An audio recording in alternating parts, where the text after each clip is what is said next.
So thank you for having me back. It's good to be here. As per usual, I have a lot to say, so I'll just dive right in. The project that I'm working on revolves around the vizier Passer as a central case study, with the contemporary early Ramesside viziers as comparative sources. In addition to that, I examined the roles of high priests of Amun and Ra, since several of the viziers during the reign of Ramesses II held those titles. The aim of the study is to better understand the roles of viziers and their place within the complex administrative system of the early Ramesside period. The approach taken is thematic, which means that I look at individual sources of a material belonging to Passer and other viziers and examine their provenance, inscribed text, title usage, and architectural context in order to assess events and daily routines that they took part in. So while I've been analyzing some titles during these some thematic chapters, I would like to also dive deeper into understanding title usage in a dedicated chapter. And that is still very much a work in progress. There is, of course, a good reason for the choice of Passer as a central case study.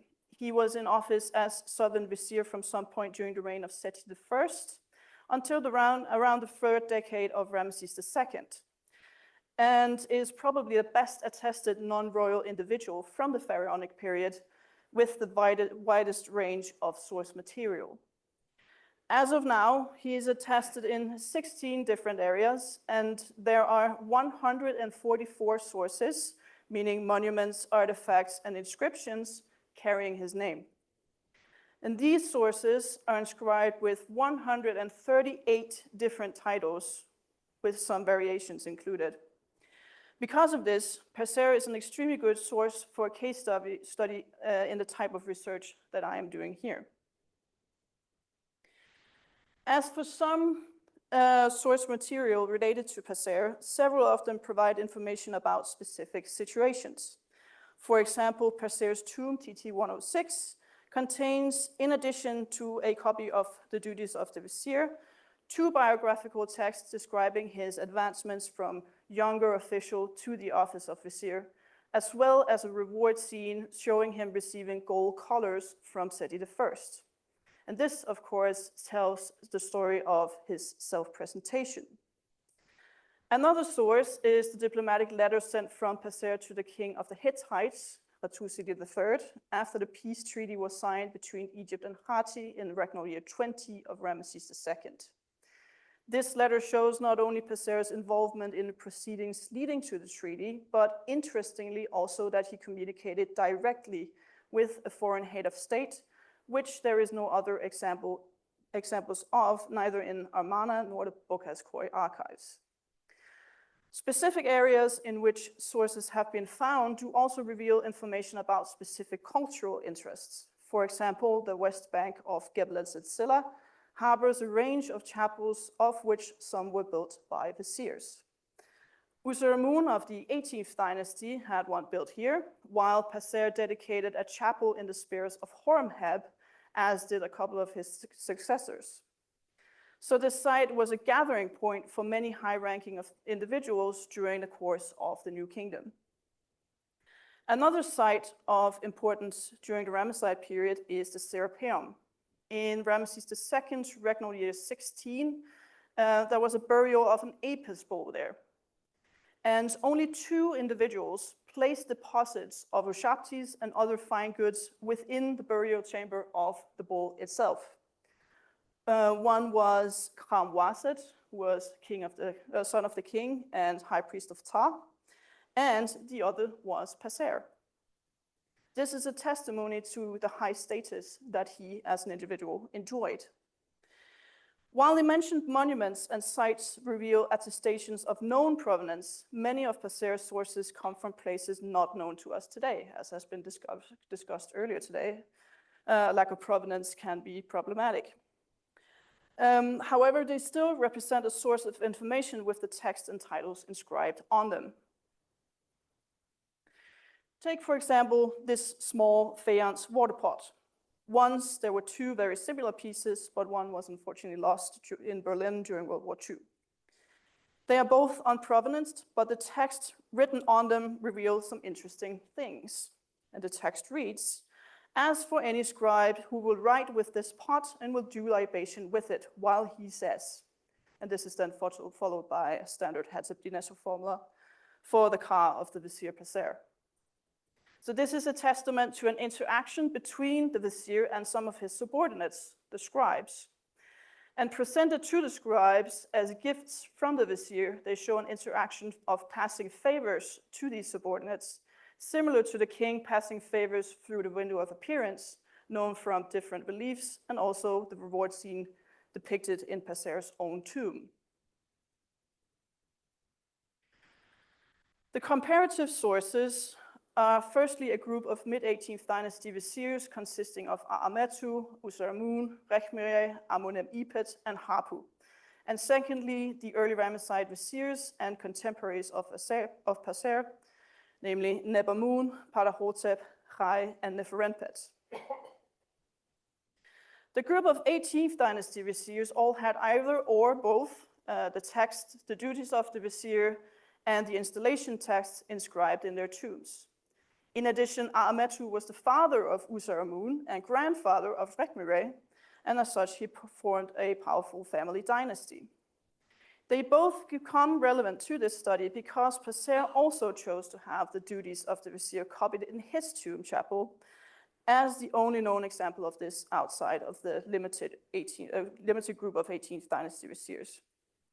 And further, Passer placed his tomb in the same area as these individuals, which is otherwise not occupied by viziers of his own time period.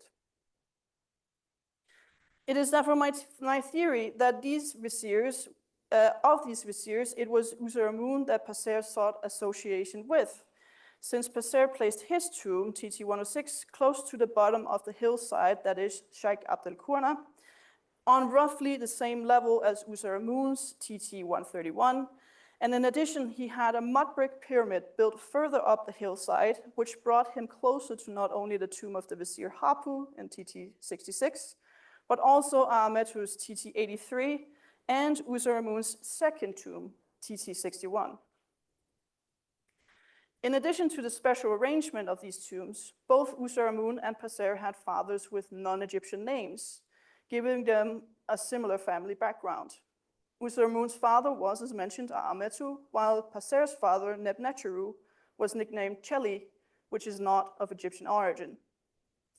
I therefore believe that Passer presented himself as associated with this vizier in particular, bearing in mind that he became vizier during the reign of Seti I and would have grown up during the final years of the 18th dynasty and the political turmoil of the very beginning of the Ramesside period. So by associating himself with a strong family of viziers, he sought to legitimize his own claims to the vizierial office in the same manner as the early Ramesside kings sought to legitimize their claim to the throne. Now, when it comes to the viziers who possessed the northern and southern offices in and around the time of Passer, these individuals are directly comparable to him. Their source material comprising monuments, artifacts, and inscriptions, along with the titles inscribed on them, are utilized comparatively to Passer's sources. With this, it is possible to establish some similar functions and movements of these early Ramesside viziers, though none of them can be ascribed nearly as many sources as Passer. For example, Otoronto A11 is derived from Der Medina, which contains 3 letters to the vizier Rai and 1 to Passer. This is a substantial slab of limestone measuring, even in its incomplete state, 54 centimeters in height and 28 centimeters in width.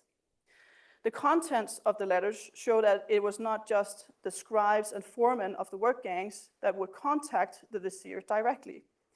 That was also possible for other male members of the community.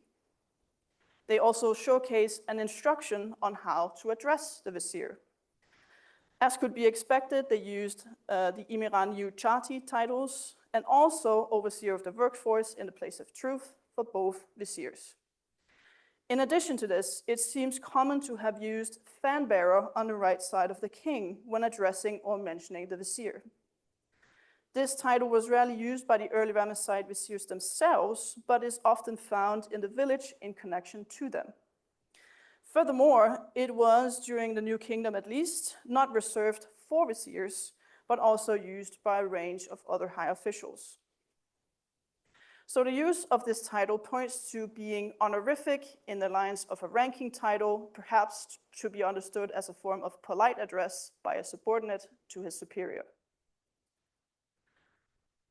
Ptahhotep was Passer's colleague in the Northern Office, attested between regnal year 19 and 52 of Ramesses II, and the early Ramesside vizier with the second most sources. These come to a total of 49, although 17 of those are from his tomb complex, tomb 201 at Sedment. Compared to Passer's 138 titles, these sources comprise a total of 80. I've already mentioned Passer's involvement in the peace treaty negotiations with Hatti, but Ptahhotep may also have played a role in this. The statue that we see on the slide is now in the British Museum. It is inscribed with the typical vizierial titles, plus the addition Weputi Nesut Ata en Khata, so royal envoy to the land of Hatti, which suggests that Ptahhotep at some point was deployed by Ramesses II to the Hittite court. This could have been either on the occasion of the negotiations of peace when Ramesses married a Hittite princess in his 35th regnal year, or perhaps on both times. The task of royal envoy was usually performed by officials who had this either as their main occupation, or if their main occupation was something that would cause them to regularly be abroad. That Ptahhotep was sent in place of the normal envoys speak to the importance of the situation.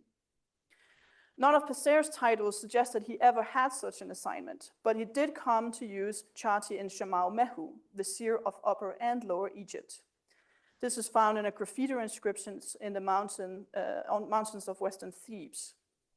As far as I'm aware, this title did not exist until the early Ramesside period, and Passer was then the first to use it, which means that an occasion arose that caused a creation of the new title.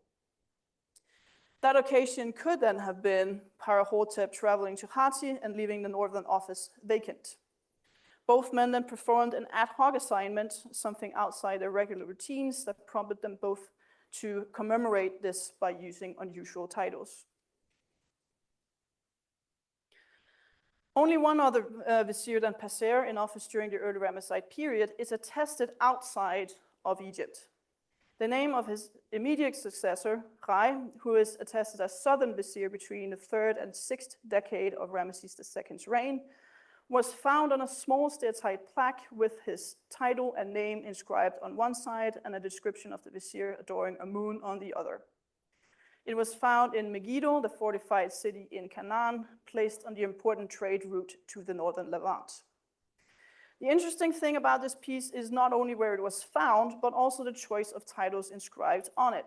It is no surprise that the title group Imirat Niuchati was present, but above this is inscribed the title Imi Irti en Rechit, the one who is in the eyes of the commoners. So a title like this would probably best be classified as an epithet, with an only honorific meaning. It is interesting, however, that this particular epithet was chosen for this particular tiny piece.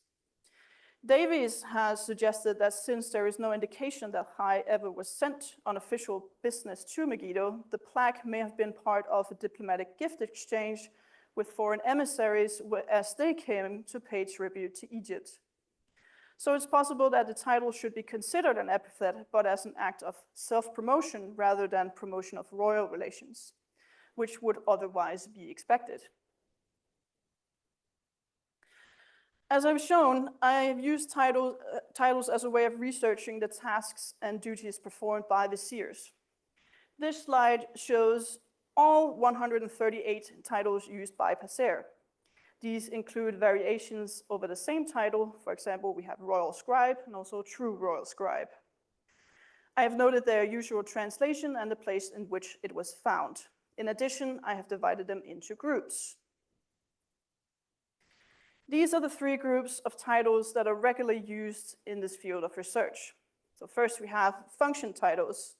Those placed closest to someone's name are the most important and are those which come closest to describing someone's actual function. And then we have ranking titles. These provide information about someone's rank within the royal court. And third, other titles and epithets that could either be strictly honorific or describe something, a certain responsibility. So these are the three standard groups, but with the extensive data set that I'm working with, this does not really seem sufficient. So therefore, I have divided them into 5 groups instead. The first 2 as the former, but with a subdivision of the third into 2, so that group 3 is now daily tasks / other titles, which reflect someone's daily or regular routine.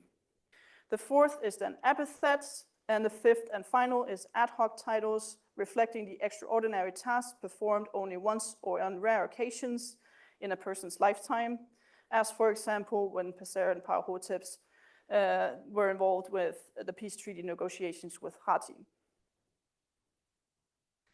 So if we take a closer look at the epithets group, all these belong to Passer, and as you can see, they are participle statements or sometimes never-hair constructions or simply noun phrases with a direct or indirect genitive. And they often, but not always, refer to the king or the royal court. So far, so good, but then some other issues arise. These are some of the titles that I have for now placed in the category daily or other tasks. If we look at the first column, it is dominated by titles beginning with controller or overseer. Arguably, the role to oversee something, to be it a building, building works or the administration of treasury, would easily fall into the regular job assignments for a vizier. Column 2, on the other hand, represents titles of a more obscure nature. As with the epithets, their grammatical constructions consist of participle statements, but here without reference to the king. And in addition, we have the Herisheshta titles. So these sound like epithets, but could they be a reference to an actual function? If we look to the duties of the vizier, part of his duties was to be a judge and to receive tribute from foreign lands. So the title shown here could then reflect actual functions. When it comes to the titles that are of a more religious nature, could they then be the same? Or are they all archaisms that should simply be understood as epithets that no longer had an actual function, but reflected status? This then leads me to the issue of translating some of these ancient titles. So can ancient terms be translated one-to-one into a modern language? It might sometimes be sufficient to simply transliterate something, but when and why? And is it even a good method to divide titles into groups when it was not a practice used by the ancient Egyptians? There are patterns of title sequencing, but does that validate grouping that I have used it here? Should it perhaps be thematic instead? Or can we go with our gut feeling when it tells us that this is a title that reflects a purpose, or must we use our sensical grammar to determine when something is an epithet that reflected no purpose other than an honorific one? When it comes to classifying groups of titles, is it better to have many groups or perhaps subdividing them? Or is it better to have only a few groups which would have then a much broader definition? I would argue that some form of grouping does serve a purpose when dealing with large sets of data, both to maintain an overview and to have similar titles in one place for comparative purposes. This method, however, comes faulty when the meaning of a title is obscure to us today, or it is uncertain whether it should be understood as honorific or if it represents a function. These questions were also among the topics discussed during a workshop that I organized with my colleague, Dr. Rune Olsen, in the beginning of last month. And I wish I could say that we came to some definite conclusions. However, we mostly discovered how complex the study of titles is. We do hope, though, that we will publish some of our thoughts during the course of next year. So, to be continued. Thank you very much.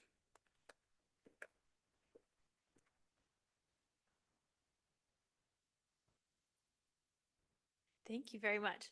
Absolutely fascinating. Yes. Any questions from the room as we get started? Okay, I have a question then while everybody's thinking. Sure. We talk a lot about these titles, and Passer has a lot of titles. Yeah, 138 titles. Where are these titles come from? Are they things that are given to him by the king? Are they things given to him? Does he just inherit them? Does he give them to himself? Where are these coming from? That is a very good question, Canon. So I can't really tell you the exact answer to that because if we, for example, take tombs, which official would go around in tombs and say, well, you didn't really do that office. There was that guy over there, so you can't have this title in your tomb. So could they sometimes make things up? Yeah, I think so. Were they sometimes given by the king? Yes, I also think that. But which and when and how? It's difficult to say. Interesting. Other questions? Yep. Okay. I will try to move quickly. No.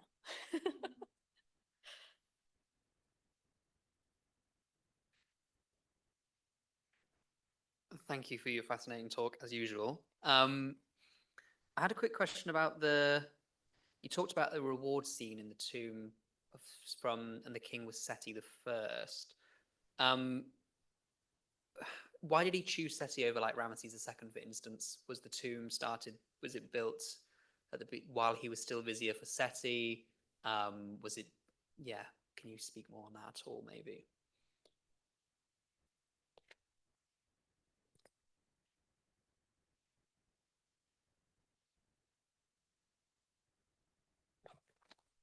Yes. Oh, I lost some of the microphone. Stay there. Okay, thank you for your question. Very valid question because I did not mention it this time.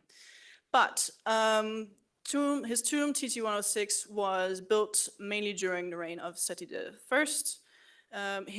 Seti's cartouche is engraved over the entrance to the tomb, so that tells us that yes, this was a building works that was at least mostly finished during the reign of that king.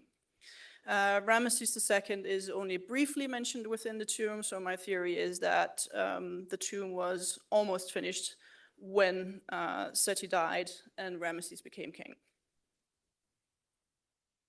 Did that answer all the? Oh, yeah, good. Great. Any others from the room? Okay. That's okay. I'll be fine. Thank you, though. Okay. I think I can reach just.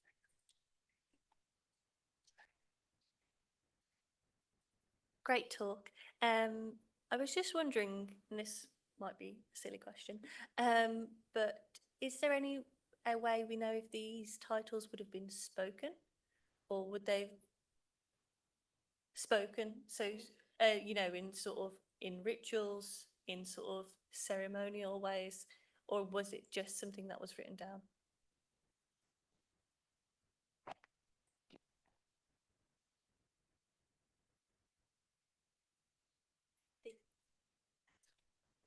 Oh no, it came off. I'll just put this here. So, were titles spoken?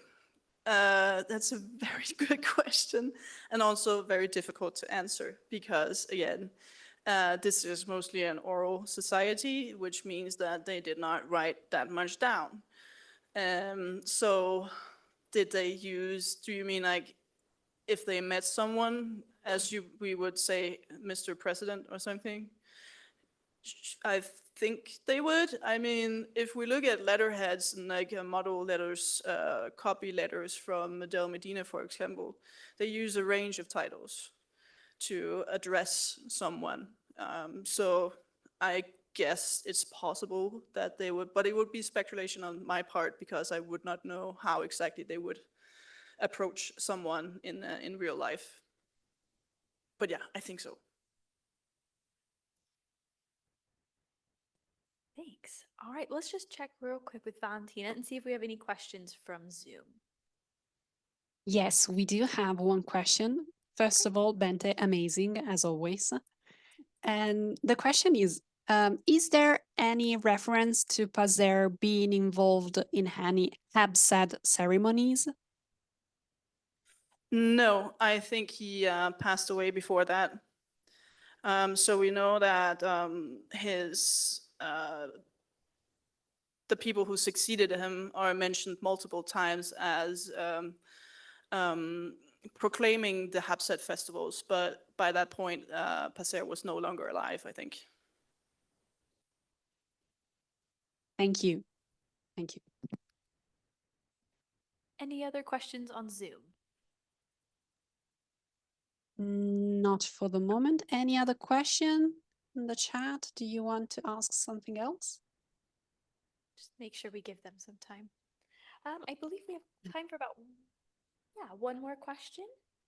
One or two more. Okay, well, I do have another one then.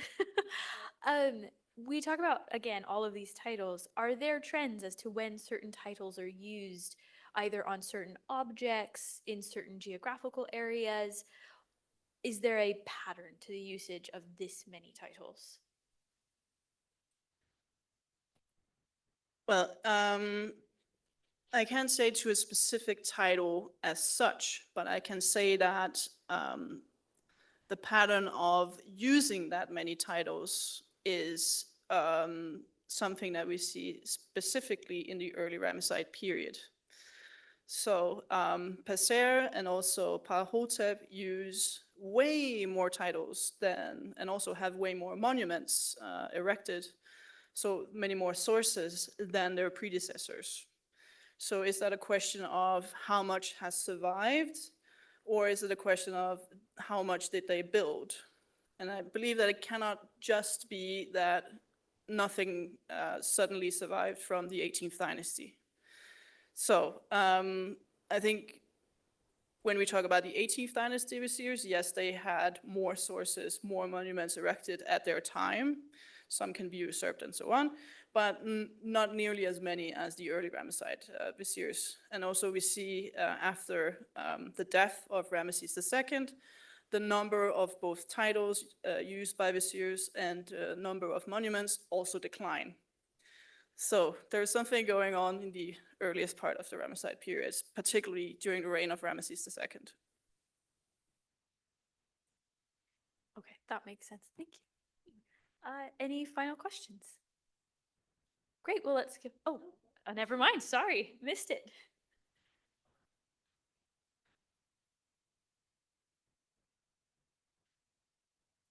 I'll be cheeky and ask another question. Obviously, you said that like the early Ramesside viziers have lots of titles, and Pazer is like, by what you said, got a very large sort of monumental record geographically and with regards to like quantity. Is there a reason why he's kind of doesn't become as well known as someone like Amenhotep, son of Harpu, or Imhotep, like later on in Egyptian tradition, and doesn't receive the same kind of veneration, especially considering how Ramesses II's deification, his importance for cultural memory continues?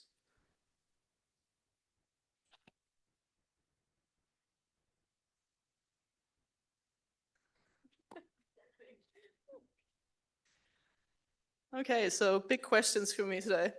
Good. I like a challenge. I don't think that he was motivated by like a religious course. I think it was political. And I think that we are talking about a man who lived through very last stages of the 18th dynasty and came into a new dynasty where everything was politically on shaky ground. So I think he modeled himself on what his king did, and that was to build everywhere. Like Ramesses has buildings everywhere. So I think he did the same thing, because the new Ramesside dynasty had to prove itself as a strong dynasty that could provide leadership for Egypt as a country. And as a vizier, Passer was very much involved in that process. So I think that's why he is so, why he's everywhere, even now, is because of that, and not because he was more important than his colleague, other viziers, that is.